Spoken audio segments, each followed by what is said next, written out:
토요일 아침, 7인승 차가 국도를 따라 달리며 서울에서 멀리 떨어진 경상북도 작은 마을로 향했다. 이번 여정은 신랑 측 친척의 결혼식에 참석하기 위한 것이었다. 채는 남편 민호, 아내 수진, 그리고 이제 막 돌이 지난 아기가 타고 있었다. 또한 아기를 돌보는데 도움을 주기 위해 고용된 16 새 가정부 은지도 동행했다. 여기에 더해 민호의 절친인 준석도 함께했다.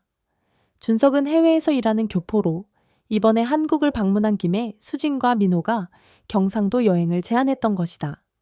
민호는 수진에게 준석을 위해 괜찮은 여자를 소개해 주라고 부탁하곤 했다. 준석은 키가 크고 체격이 좋으며 날렵한 턱선과 남성적인 수염으로 인상적인 외모를 가지고 있었다. 때로는 그의 강렬한 눈빛이 무서워 보이기도 했지만 웃으며 대화를 나눌 때는 매우 다정하고 섬세한 사람이었다. 수지는 준석을 보며 자신의 남편 민호와 비교하지 않을 수 없었다. 민호는 준석보다 훨씬 더 유쾌하고 친근한 성격이었지만 두 사람 모두 각기 다른 매력을 가진 남자였다. 준석은 해외에서 오래 생활한 덕분에 피부가 희고 깨끗했지만 민호는 대체로 소탈하고 더 한국적인 분위기를 풍겼다. 심지어 은지도 준석을 좋아했다. 준석이 미국에서 가져온 선물들은 모두 고급스러웠고 은지는 그런 그를 매우 좋아하며 따랐다. 은지는 수진의 고향 마을에서 소개받아 집에서 일을 돕게 된 소녀로 농사일을 하던 덕분에 단단한 체격과 건강한 에너지를 가지고 있었다. 그녀의 피부는 햇볕에 조금 까무잡잡했지만 환한 웃음과 귀여운 두 앞니, 살짝 들린 코가 그녀를 매력적으로 만들었다. 수지는 은지가 집안일을 많이 도와주었기 때문에 그녀를 동생처럼 아끼곤 했다. 수지는 준석과 은지의 대비적인 모습에 웃음을 터뜨리곤 했다. 희고 깨끗한 준석과 햇빛 아래 구릿빛으로 빛나는 은지의 모습은 매우 대조적이었기 때문이다. 차 안에서 수지는 가장 차분하게 앉아 있었다.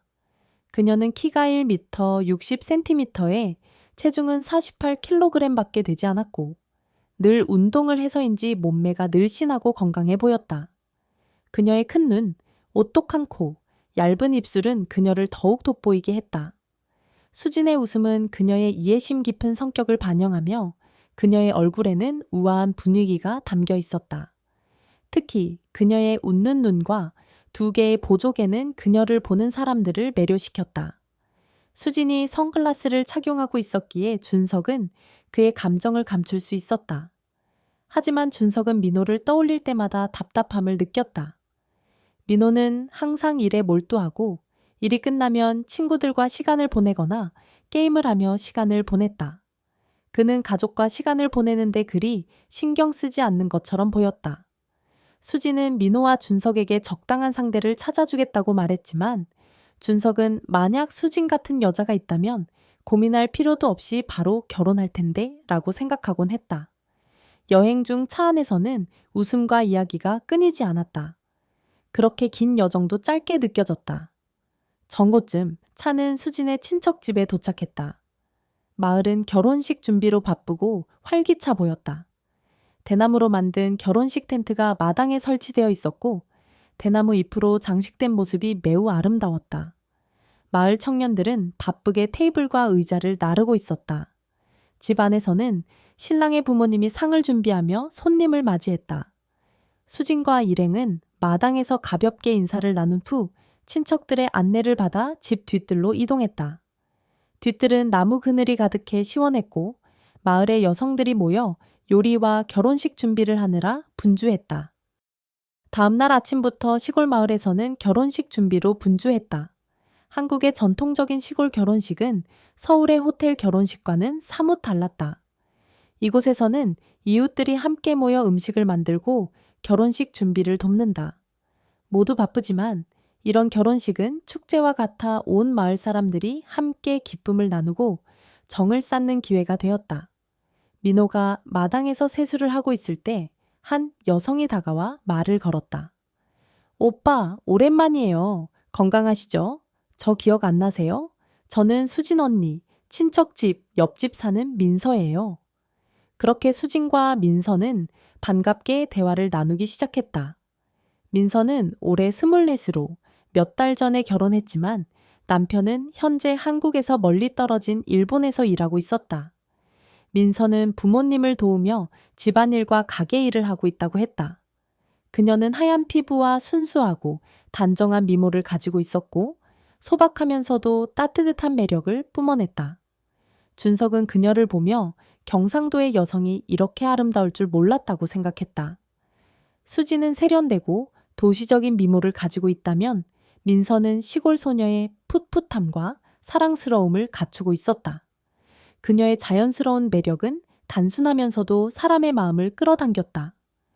민서는 처음부터 준석에게 관심을 보였지만 아직 익숙하지 않아 대화를 나누는 상대는 주로 민호였다. 민호는 특유의 재치와 유머로 분위기를 밝게 만들었고 시원한 마루 밑에서 서울 남자와 시골 여자가 함께 웃으며 대화하는 장면은 정말 훈훈했다. 저녁이 되자 마당에서는 간단한 저녁 식사가 준비되었다. 한식 스타일의 간단한 해물죽과 다양한 안주 요리가 나왔다. 마을 청년들이 모여 밴드 음악과 함께 신나는 분위기를 만들었고 노래와 술잔이 오가며 떠들썩한 밤이 이어졌다. 술을 잘 마시지 못하는 민호와 준석은 간단히 죽을 먹고는 조용히 빠져나왔다. 집 뒤 강가에는 낚시용으로 쓰는 전통적인 나룻배가 묶여 있었다. 이 배는 수진의 친척이 최근에 구매한 것으로 관광객을 태우고 마을 강을 안내하는 데 사용되고 있다고 했다. 배는 나무로 잘 만들어져 있었고 바닥은 매끈하게 광택이 나며 대나무로 만든 의자도 정리되어 있었다. 준석은 배를 보며 말했다. 민호야, 여기서 밤을 보내면 정말 좋겠다.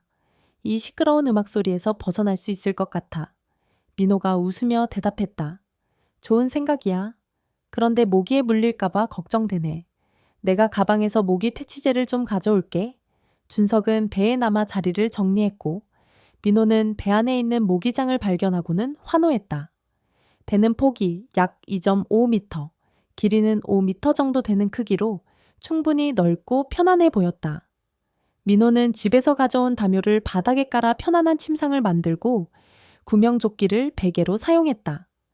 민호가 모기 퇴치제와 물, 간단한 간식을 가져오자 두 사람은 배에 누워 강바람을 느끼며 조용히 이야기를 나눴다. 술 기운이 살짝 오른 상태에서 두 사람은 옛 추억, 친구 수진과의 이야기 등을 나누며 웃음꽃을 피웠다. 그때 민호의 휴대전화가 진동했다. 민호는 전화를 확인하고 준석에게 말했다. 야, 준석아. 너 민서 기억나?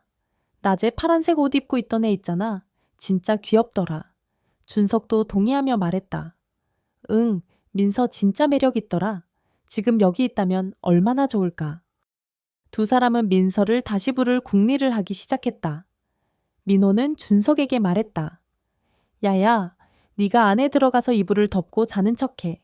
그래야 민서가 덜 어색해하지. 준석은 이불을 덮고 눈을 감은 척했지만 살짝 눈을 뜨고 상황을 지켜봤다. 민서가 배에 올라타자 민호는 배에 밧줄을 풀어 배를 강가에서 조금 더 멀리 띄웠다. 사람들의 눈에 띄지 않도록 한 것이다. 민서가 배에 오르자 민호는 그 순간 그녀의 몸짓에 배가 살짝 흔들린 듯한 느낌이 들었다. 그녀의 우아한 걸음걸이가 배를 흔들리게 한 것처럼 느껴졌던 것이다. 민호는 민서를 배 안으로 안내하며 말했다. 민서야, 밖에 있으면 모기에 물릴 수 있으니까 안으로 들어와. 민서는 자연스럽게 배바닥에 앉아 벽에 등을 기대고 있었다. 바닥에는 민호가 미리 깔아둔 담요와 구명조끼가 있어 앉기에 편안해 보였다. 그녀는 한쪽 다리를 구부리고 다른 한쪽 다리는 뻗으며 편안한 자세를 취했다. 민호는 그녀 옆에 다가앉아 부드럽게 어깨에 팔을 두르며 말했다. 민서야, 남편이 일본에 있어서 많이 외롭지? 민서는 애교 섞인 목소리로 대답했다. 너무 외로워요, 오빠. 민호는 장난스럽게 웃으며 말했다. 뭐가 그렇게 외롭다는 거야? 대화 중 민호는 일부러 몸을 살짝 민서 쪽으로 기울이며 그녀와 가까워지려 했다. 민서는 살짝 몸을 피하는 듯 했지만 그 동작이 오히려 민호가 더 가까이 다가갈 기회를 만들어 주었다. 그러다 갑자기 민서는 민호를 끌어안으며 말했다. 오빠, 바로 이거예요.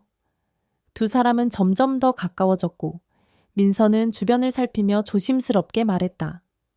오빠, 저기 준석 오빠가 보면 어떡해요? 민호는 부드럽게 대답했다. 괜찮아? 준석은 지금 자고 있어. 그리고 준석도 너를 좋아하니까 괜찮아? 민서는 웃으며 말했다. 진짜요? 제가 이렇게 인기 많아요? 민호는 미소를 지으며 장난스레 말했다. 민서야, 네가 너무 귀여워서 그렇지. 진짜 한입 베어 물고 싶다니까. 민서는 민호의 말에 웃음을 터뜨리며 말했다. 오빠는 정말 나쁜 사람이에요. 시골 여자한테 왜 이러세요? 민호는 장난기 가득한 목소리로 말했다. 싫으면 지금 그만해도 돼. 민서는 고개를 저으며 말했다. 아니요, 오빠가 좋아요. 그 말에 민호는 민서에게 더욱 다가갔다. 그러나 그 순간 민서가 놀라며 눈을 뜨고 보니 준석이 배 한쪽에서 이 상황을 보고 있었다. 민서는 당황했지만 민호는 준석에게 눈짓을 하며 웃었다. 그렇게 세 사람은 어색함 속에서 시간이 흘렀다. 한참 뒤 민서는 시계를 확인하며 말했다. 오빠, 집에서 누가 저 찾으면 어쩌죠? 그녀는 얼굴이 빨갛게 달아오른 채 서둘러 배에서 내려갔다.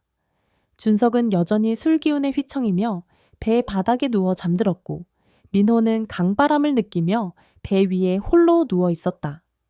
그런데 갑자기 누군가 배에 올라타는 소리가 들렸다. 민호는 살짝 일어나며 말했다. 누구야? 은진이? 아기 깨지 않았지. 낯선 목소리가 대답했다. 아니에요, 오빠. 저 은지 언니인 하린이에요. 하린은 은지의 언니로 그녀도 아직 17살이었다. 은지와 매우 닮아 눈웃음과 작고 귀여운 코 그리고 단단한 체격이 비슷했다. 민호는 당황하며 물었다. 여기까지 왜 온 거야? 무슨 일 있어? 하린은 조용히 말했다.